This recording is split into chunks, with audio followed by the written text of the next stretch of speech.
Goedemiddag. Good afternoon. I want to welcome everyone.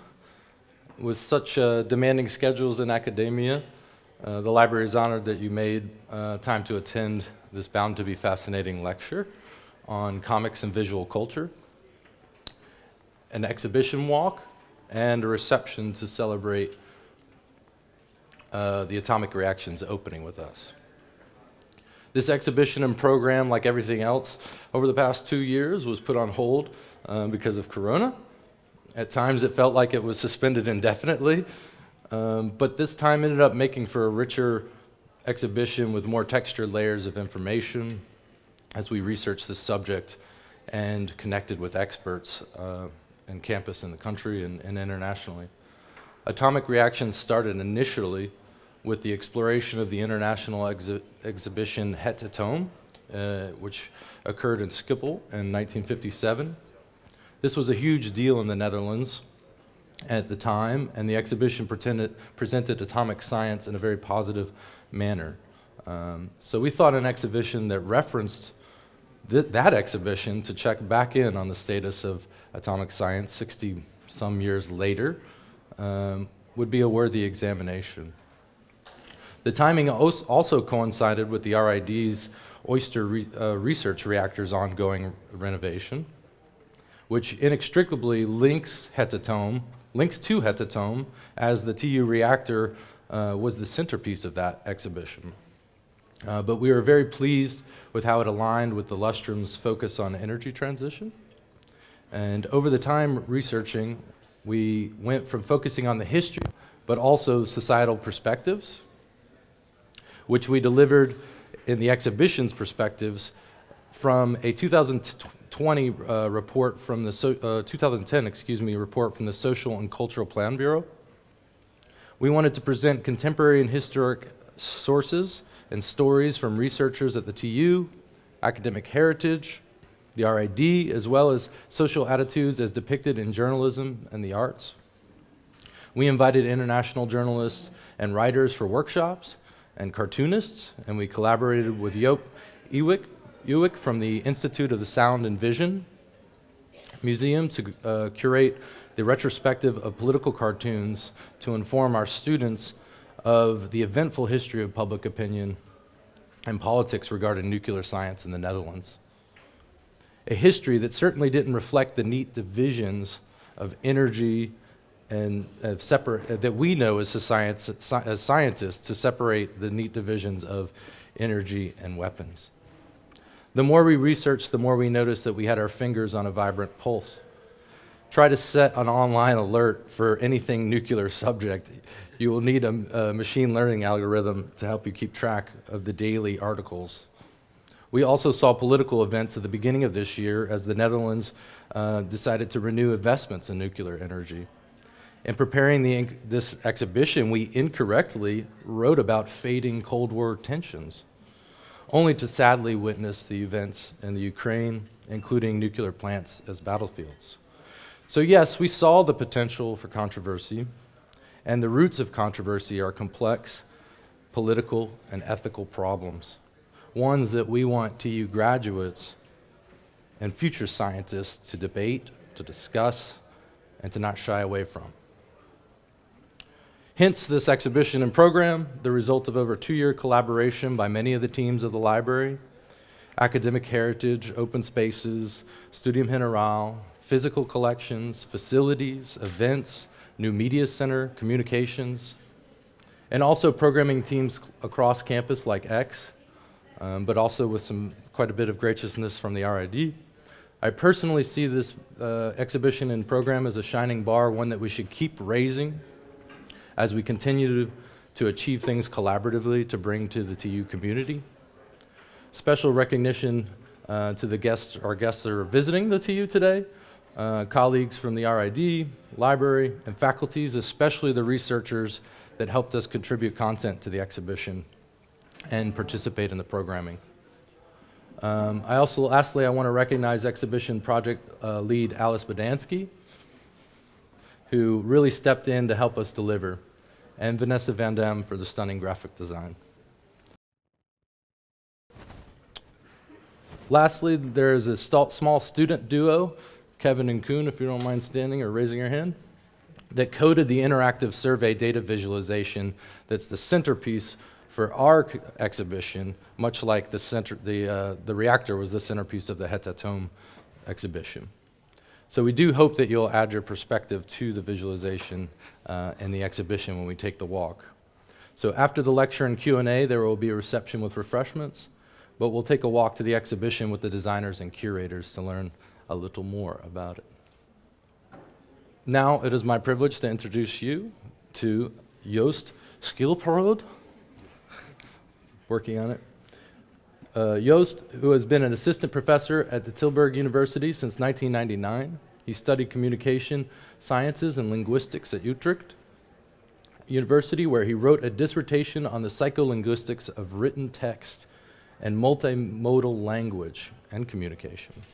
He published several papers and gives bachelor and master courses about the rhetorics and cognition of visual genres, like political cartoons.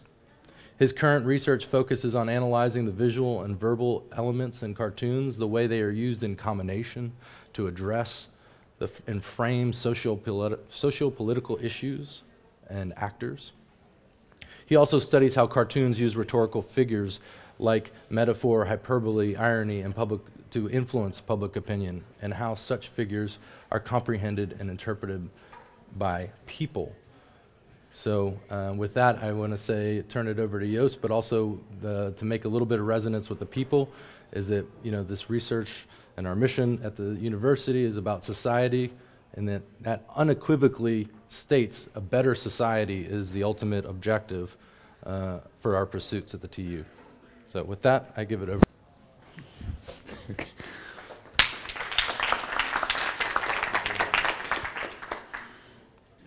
Where's that?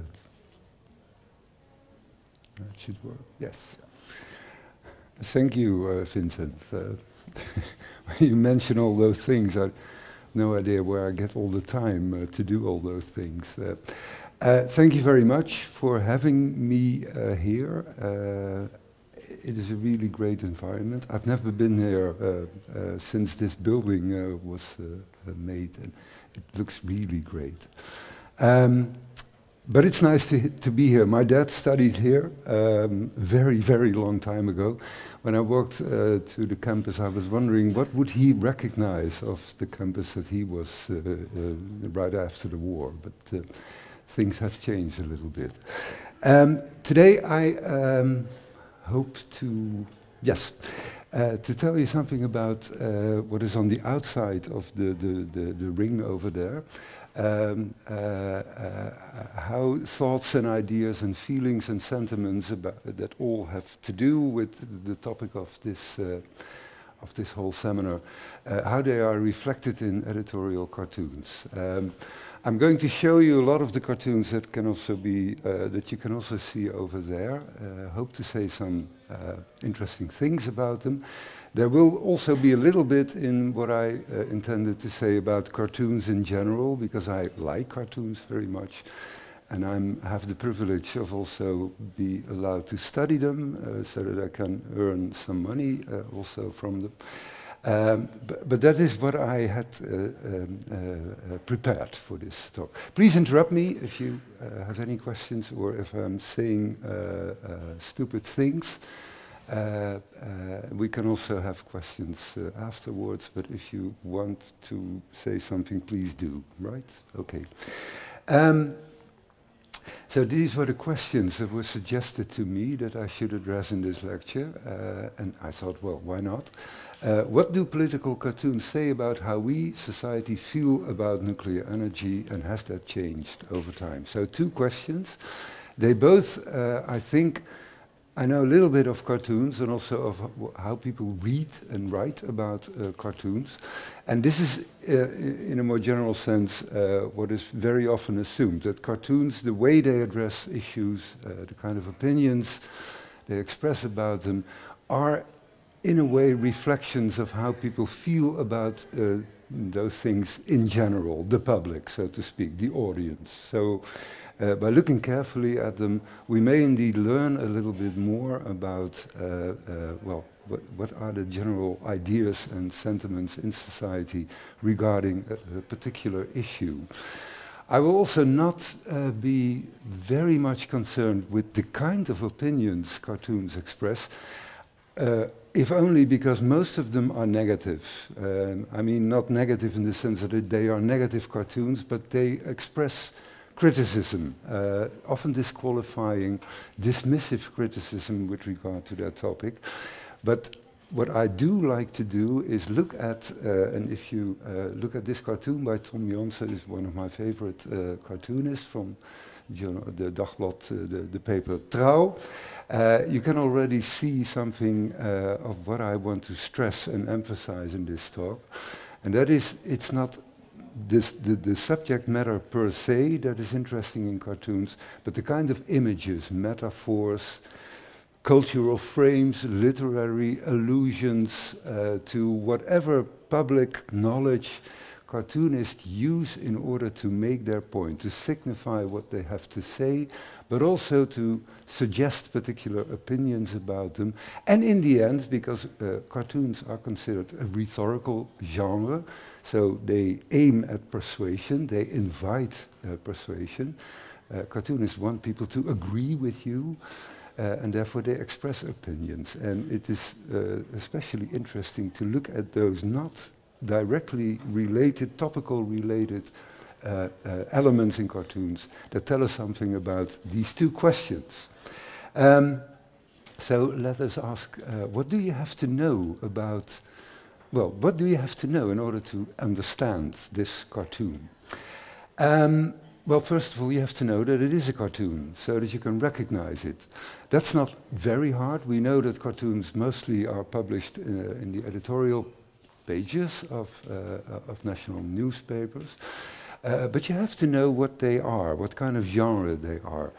For example, the kind of topics they address. Well, what they address are usually called what are called political commonplaces. So the kind of things you read about in the newspaper and that have some current relevance. That may be the economy, social policy, education, energy also, of course, the military, wars, elections, whatever you can think of that is interesting and that has the public attention for a certain moment, lends itself to be addressed in a cartoon.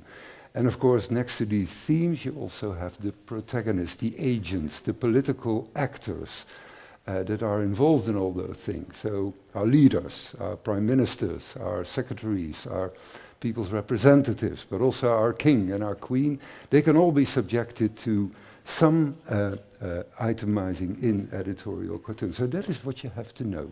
But this is the kind of knowledge you know without even looking at a cartoon. But then if you actually look, for example, at this one, you have to know a lot in order to get what it is all about. First of all, you have to know a little bit about the background. Well, that was also already in the exhibition text. This cartoon was published in 2011 after the big tsunami hit Fukushima and the power plant over there. By the time Germany decided to ban the use of nuclear energy, but the Netherlands didn't exactly resolve. So we saw it apparently as an opportunity to export, to earn money from it. So that is a kind of a general background. Second, you have to know who this person is that you see here. Well, you actually see two persons, but the real protagonist of this cartoon is, of course, by the time, Minister of Economic Affairs, Agriculture and Innovation, Maxim Verhagen, a prominent CDA politician he was then. But you have to know him, of course. But this, perhaps even the most important, there is a lot of referencing in this cartoon that has nothing to do with Maxim Verhagen, neither with nuclear energy. And that is Frau Antje. You have to know who Frau Antje is. Is there somebody here who does not know who Frau Antje is? Yeah. Well, she isn't a real person. She was invented by the Nederlands Zuivelbureau, that's a Dutch organization who promotes selling dairy products, especially to Germany. And she appeared in many, many advertisements promoting butter or cheese or other kind of dairy products. And she plays a very important role in this cartoon, perhaps even more important than Verhagen himself. Next question. If you have now had the chance, a couple of seconds, to look at this cartoon, what do you think Tom Jansen thinks about Verhagen's trying to sell nuclear energy to Germany? Any idea? Is he positive or negative? More critical than... He's critical, yes, okay. It's not completely disqualifying or dismissive, but he's at least critical. So then the question is, where does that come from? We can recognize these things. If you have all this knowledge that I just identified, you will probably have no problem to see, well, this is what it is about. This was one of the main actors involved. But now comes this very hard to grasp part of the kind of opinion that cartoons express. It is negative. We can make a safe guess if we look at any kind of cartoon, wherever published in this world, that it will probably be negative. But the question is, of course, where does it come from? What in this image or in this text gives you the idea that Jansen offers a critical view on the actions, on the performance of Maxime Verhagen? And that is one of the questions that I'm very much interested in. Is it the text or is it a combination? Is it the image or is it a combination of the two? And by studying these things, I hope at least to convince you that you can also tell a lot, inform our main research question. The thing is here, and this is a general trope in cartoons, a rhetorical trope that they very often use. That is that we see Verhagen, our protagonist, not in a way that we know him to be. We know him as a public person, a public actor, a politician, a secretary by the time, but we do not know him as Frau Antje. But he's portrayed as Frau Antje, and as such he offers nuclear power plants. They are put on a plate next to cubes of cheese, and the entire scene, as you can see, is casted in the typical idealized Dutch landscape. So what we are basically looking at is an advertisement. We use images that we think German people like about us, and therefore traditional clothing, the mills, the canals, the tulips, everything is there. So it's basically a drawn version of an advertising poster. And if you look closely at what are the elements, both visual and verbal, that refer to these two domains, so the topical domain, what it is about, the things that it comments about, but on the other hand, the non-topical issue, the Frau Antje related issue. If you look at it more closely, you see, first of all, there are only 4 elements, 2 visual and 2 verbal, that actually make reference to the topical domain. This is something that Tom Jansen is very, very good at. He needs only a little bit of hints and clues, and you will get the topical domain activated, so to speak. On the other hand, there is a lot of it that all refers to Frau Antje. If you remove all the things, all the elements, visual and verbal elements, that refer to the topic, this is what you get. And you now only have to, yes? The Stralende, I read that as radiant, like radiation. Yeah, well, that's the only word that can perhaps... Sorry, I was just saying that the Stralende, I read that as radiation. So yeah, that's the only word that connects the two, so to speak. Yes, yes. But if we simply fill in Frau Antje and we replace the Borsele cubes for some cheese cubes, you get your advertising poster again. So you see, there's only very little that refers to the topical domain, yet it's in the combination of these two that makes us think, well, Jansen is probably critical, dismissive of Verhagen. The whole thing, the graphic integration of all these elements, but also the verbal parts, and indeed the word radiant plays an important aligning role in combining these two domains of knowledge. It suggests some similarity between the two. And then you get something like, apparently, Secretary Verhagen considers exporting nuclear technique as advertising dairy products to Germany, with a very apparent and very clear contrast between the two. One is a very serious matter, and the other is, well, it's not serious. Cheese tastes good, of course, but these are clearly different things. And the contrast between these two is, I think, what makes you think that Janssen is critical of Verhagen. This is not something he should do. He should not treat nuclear energy as if it is some regular dairy product.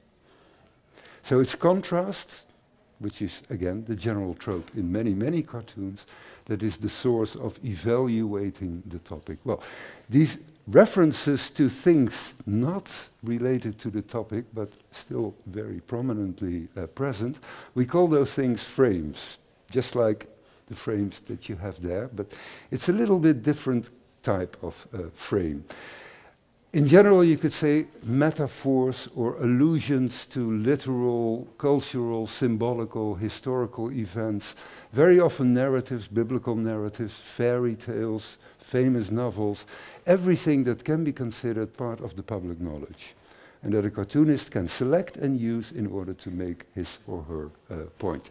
So they serve two different functions in every cartoon. They offer you a particular kind of way of viewing or construing the topic. Here you have our secretary, he's like Frau Antjen, but they also serve to offer a critical evaluation. And that is because in some way they evoke a contrast. Contrast between how things should be and how they are. Cartoonists know very well how things should be, they depict how the things are, and it is up to us, the readers, the viewers, the public, to construct this contrast and distill the critical evaluation. This is not new. This is one of the oldest cartoons I was able to find from the Rampjaar, 1672. You can see it in the Rijksmuseum in Amsterdam. Romein de Hooge draws it. The person you see here is the Bishop of Münster, who tried to restore Catholicism in the eastern provinces in this infamous year. And the text, well, you can ignore it. But what you see is that de Hooge more or less applies the same technique as his modern ancestor Tom Janssen also do. He invokes in his portrayal of the protagonist, in this particular case, allusion to something else, to a different domain. And again, you get this idea of criticism because apparently he considers the bishop to be a pig. Yeah? So it's not new, it's a very old technique. So we have a set of cartoons from the last 50 years. The topic is fixed, nuclear energy. I was not allowed to step outside this domain. Well, the protagonist, every stakeholder involved, Dutch government, we the people, of course, but also the atom lobby, the technical people, they are all addressed in these cartoons. And what we are going to do is we ask what frames are selected, just like Verhagen is portrayed as Frau Antjen. What other frames do we see? And by make an inventory of all those frames, we hope to inform a little bit our research question. What do political cartoons say about, etc., etc. So what frames can we identify? Here's the general scheme. You have a cartoon and you start noticing everything that makes reference to the topic. That is what I just did. Verhagen, his name, but also a small picture drawing of the nuclear power plant in Borselen. These are all the things that refer to the topic. And if there are things left, because not every cartoon uses a frame, but if there are things left, that is probably a likely candidate to evoke a frame. So what we do is we look at the visual and verbal elements evoking these two domains of knowledge, And then we are going to see, and how do they relate to each other. So here it would look like this. Nuclear energy export, the protagonist is Verhagen, and these were the four elements that activate, evoke that particular knowledge domain. And here we have the Trouw. Here you have another one. This is an older cartoon from the 70s, I think, or 80s. Arend van Dam, I think it is, I forgot, but you see the same kind of thing over here. First of all, we can see everything that refers to the topic. We assume it is about the Dodoard power plant. The word Dodoard appears in the cartoon, but also a picture of it, a drawn image of it. But then what you leave is a whole span.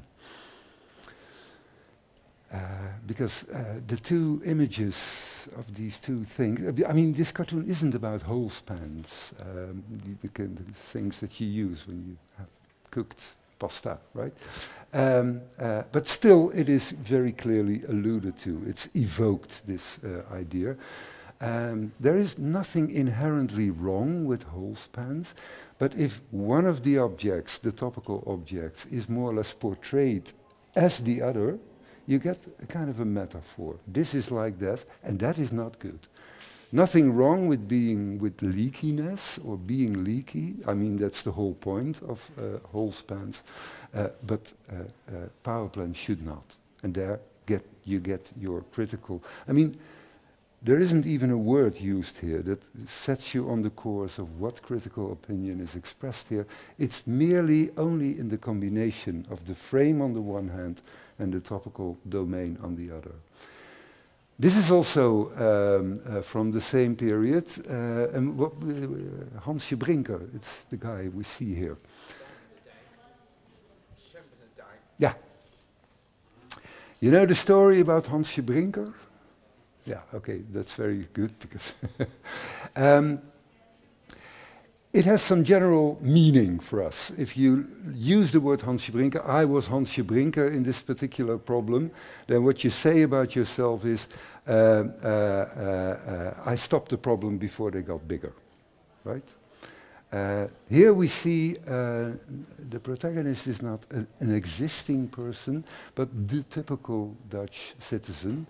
He even wears wooden shoes and tries to, well, to do his best to prevent problems from getting better.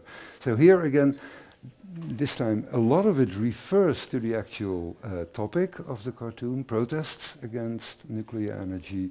The protagonist, we, Netherlands, and only the fact that he holds his finger in the power plant makes you think of Hansje Brinker. So that is the frame that is used here.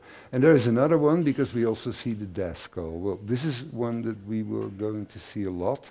Many cartoons use this particular frame to say something about their topic.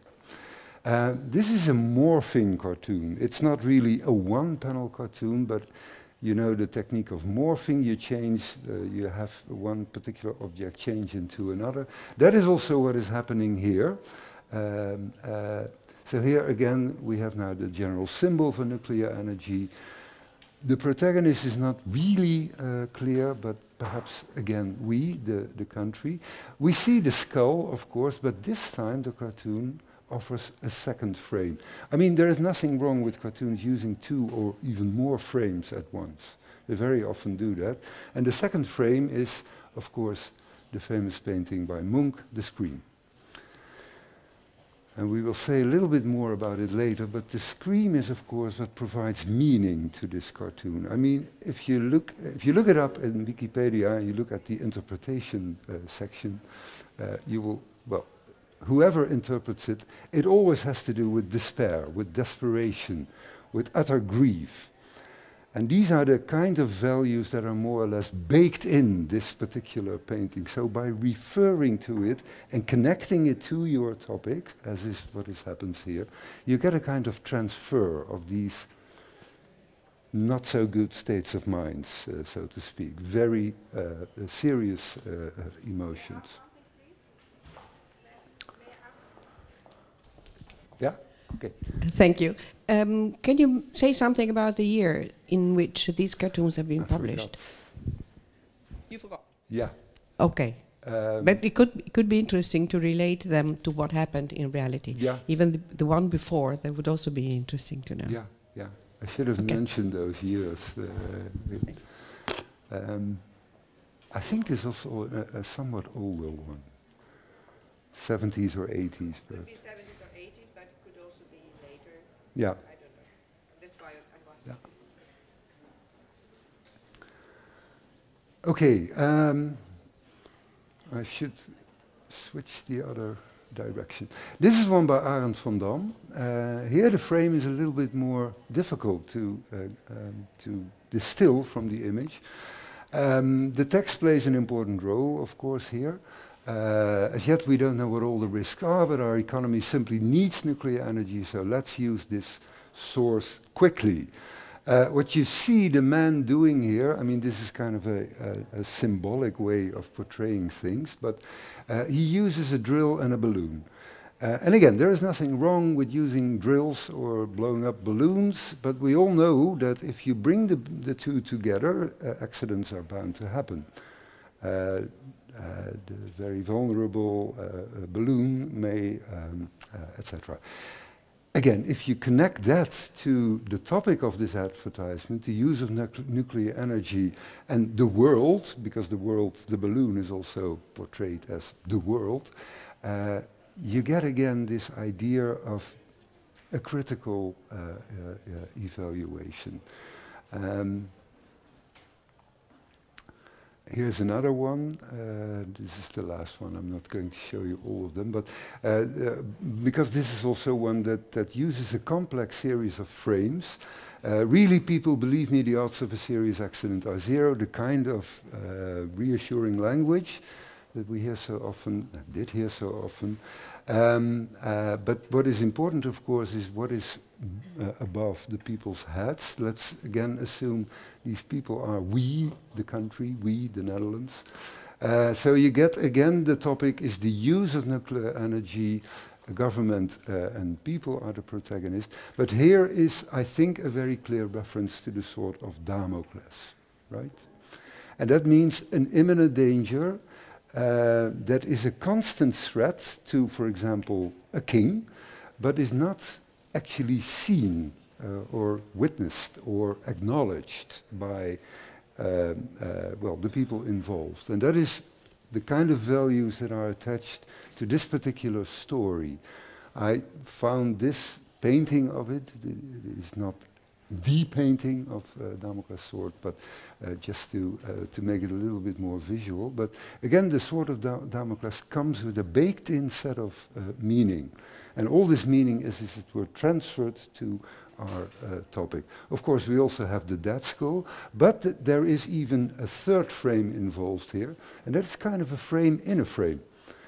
Because we expect to see the sword here, which is part of frame one, the sword of Damocles, not part of the topical domain. This is not about swords, this cartoon. But the sword within this frame is replaced by dice. And then you get even more meaning. It's not only an imminent danger that isn't acknowledged as such, but there is also an element of gambling now involved, which doesn't make it exactly better, of course. Well, we have this one, Roman Catholic services. This was a favorite image, metaphor by Opland. There are lots of them.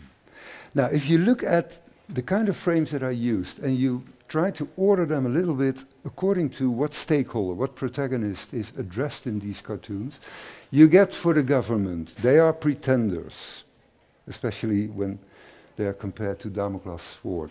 They are ignorance, they don't see what is going on, but also gamblers and, if you look at Opland's cartoon, believers, right?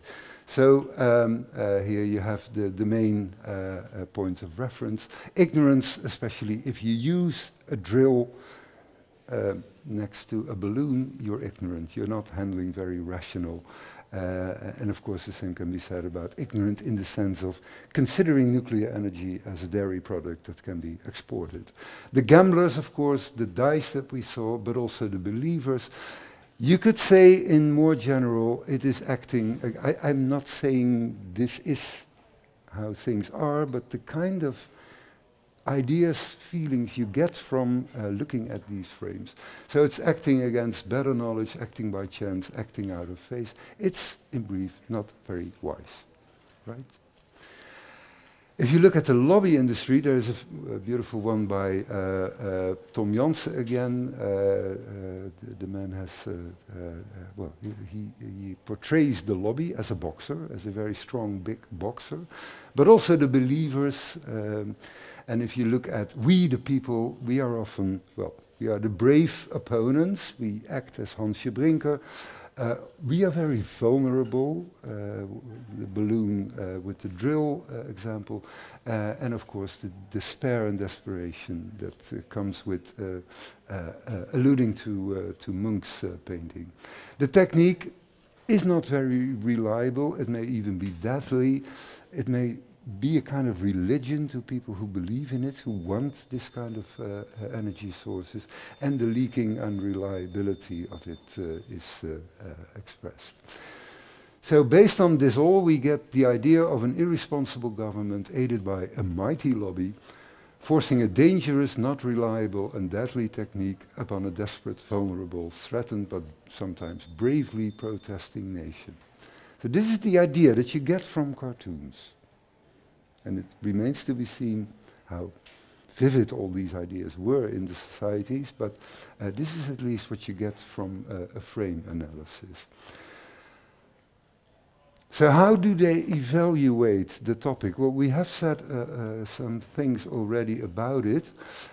We can analyze this in terms of value assignments. So evaluation, the word has it already in it, means assigning a particular value to a thing or a person, a protagonist. And what you often see in cartoons is incompetency or prowess, the value, a person being good or not good in what he or she is supposed to do, so competent or incompetent. But also very often you see judgments, evaluation that pertain to illegal, naive or irresponsible acting, so you could say normative values play a role, and also dishonorable protagonist, esteem values. And the policy itself may of course also be valued. It may, for example, that's what you very often see, be bad for people, so it has a negative utility value, or it will yield costs, which means it has a negative resource value. So we can analyze these valuations, evaluations, the kind of values a cartoon invites you to assign to the topic in terms of what type of value, competence, utility, resource, and the valence. No surprise, the valence will in most cases be negative, because that is what cartoons do. The way this works depends a little bit on, if I talk too long, please stop me. Yeah? I have no idea how long. Okay. It depends a little bit on the kind of values that we look at. We have these inherently valued frames, like for example the Scream of Munch, but there are also neutral frames, and the way they invite you to assign values depends a little bit on what kind of frames we are dealing with. So here are typically valued frames. They come with baked-in values that are more or less transferred to the topic. So you get depression, grief, despair, this whole story about Damocles' sword, and of course the death skull representing or symbolizing danger, death, vanity, threats, but not positive things. So if you have a particular cartoon like this one, our morphing one, you could say, well, these are the values that come baked in with the frame, and by combining the two, having one morphed into the other, or graphically integrating the two, you get a kind of value transfer. So the topic inherits its value that are baked in the frame. Neutral frames, on the other hand, well, here you have them again. There is nothing inherently wrong or bad with all these things. So if you want to have opinion, evaluation, you need to do another thing. And that works by suggesting the similarity between the two, whereas this similarity is in fact highly inappropriate. There's nothing wrong with being leaky, but if a nuclear power plant has that property, things go wrong. There is nothing wrong with selling cheese to Germany, but if the Dutch secretary tries to do it the same way for nuclear energy, things go wrong. So there is a similarity suggested that is, in actual, if you look closer at it, think more about it, is a contrast. And there you get your meanings or your values from. So here we have my favorite, Frau Antjen again. Why is this, we saw it already, but because the things are aligned with each other, suggested as being similar, whereas in actuality they are, of course, not. So it works, the way it works depends a little bit on are frames used that come with baked-in values. Almost all biblical narratives have that, but also canonical historical events that are all part of our collective memory and history often come with these baked-in values. But these very trivial things like holes, pans, or dices, they don't have value by themselves, so here the value results from combining the two things, the topic with these things. In the end, let's make a small cartoon ourselves. If we look at this one, let's use this one, borrow this one, but offer a brief redesigning. And for that we use a frame that is very often used by cartoonists, the famous narrative of Titanic. This is a story, a narrative. We have all seen the movie, of course. But that signifies short-sighted, irresponsible leadership, gravely overestimating their own capacities and criminally ignorant in the face of a very grave and imminent danger. If you want to say that about a particular topic, refer to Titanic. And the whole set of values comes for free. And that is because, probably the reason that you can find many cartoons appropriating this particular narrative. All the cartoonists have to do is indicate what is the iceberg and what is the ship. The ship stands for the crew, the short-sighted, irresponsible, etc., etc. The iceberg, of course, for the imminent danger. And you simply put labels on the two and the whole meaning is there at once. So this is an existing cartoon saying something about how world leaders act in the face of climate change. So we have the topic and the frame.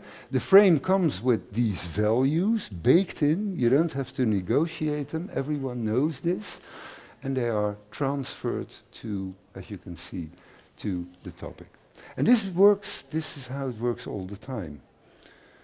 So therefore, the Titanic stories offers you a kind of a schema to address political issues, and that can be used if you want to dismiss leaders, or if you want to say that they are ignorant and incompetent. It always works.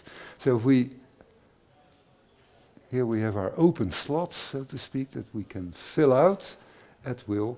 And if we do that we always get these values. So if we have nuclear energy is the iceberg, our government is the ship, and the quote from Arend van Dam's cartoon is in the speech balloon, then you get exactly the kind of things that you want.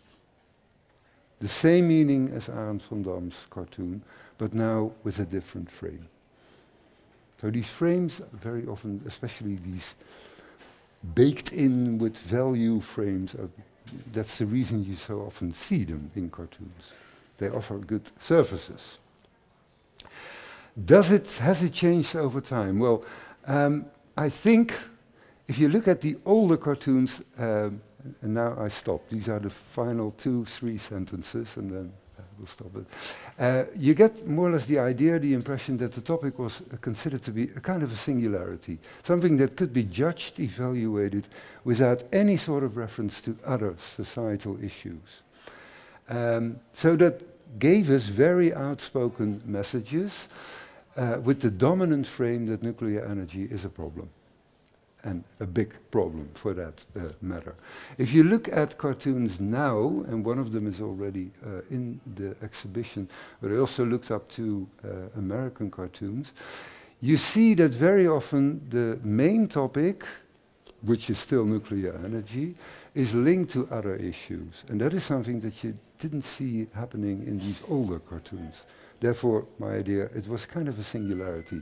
But nowadays you see it related to, well, the perhaps even bigger problems, climate change, fossil fuels, etc., etc. It is not to imply that all these cartoons are suddenly pro-nuclear energy, but at least you get a much more nuanced view, if only because they connect the topic to other societal and very important topics. So the emerging frame might be that it is no longer a problem, but perhaps even a solution, which I think is a big difference. Okay, this was what I had prepared.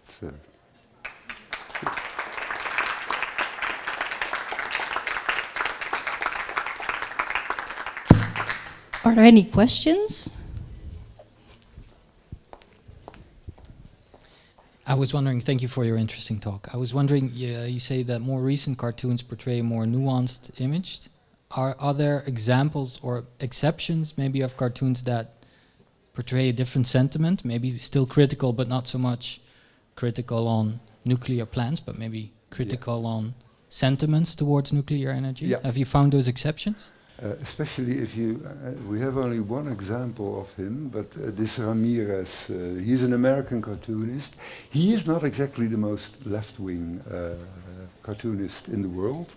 But he offers these kinds of views. So he often criticizes different kinds of clean energy. For example, this is one that is about alternative energy, alternative for fossil fuels, but then wind energy or solar energy. And he often has severe criticisms of people advocating these sources.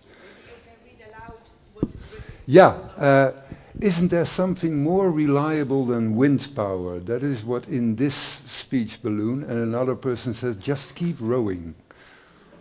So that is a criticism of, I think, of... it isn't exactly, and therefore we should use nuclear energy, but at least it gives you a different view. Yeah. Any other questions?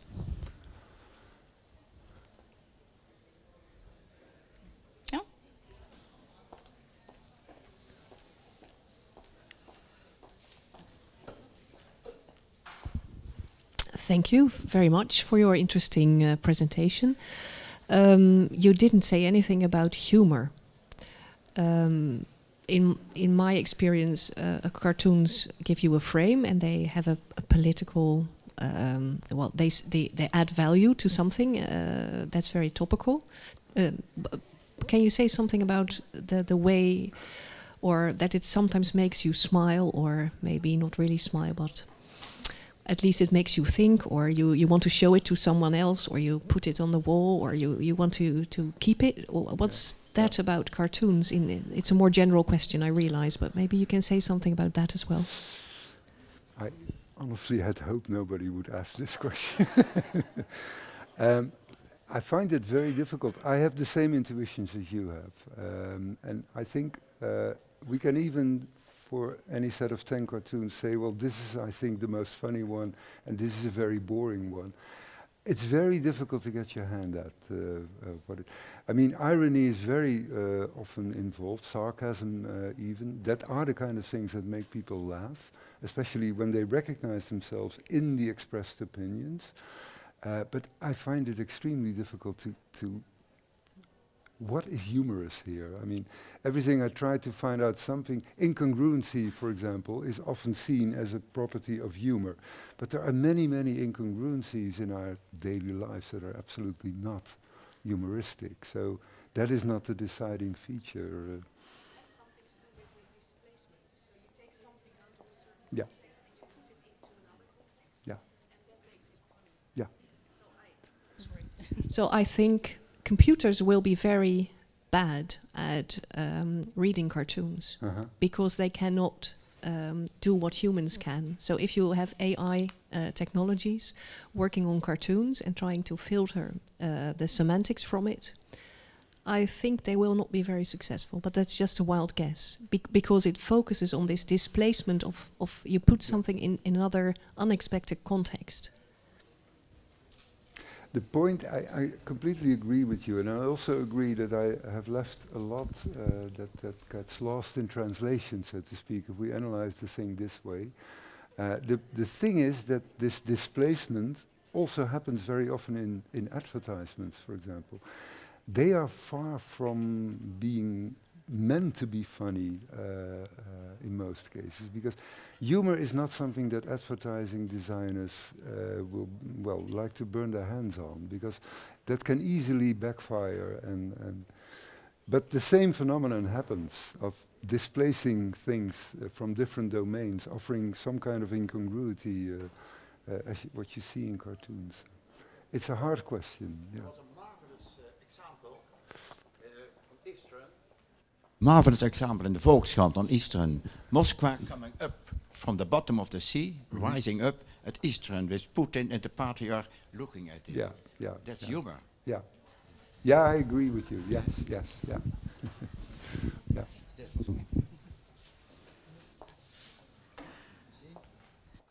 Yeah. Last questions before we go for the walk through the exhibition? No. Thank you.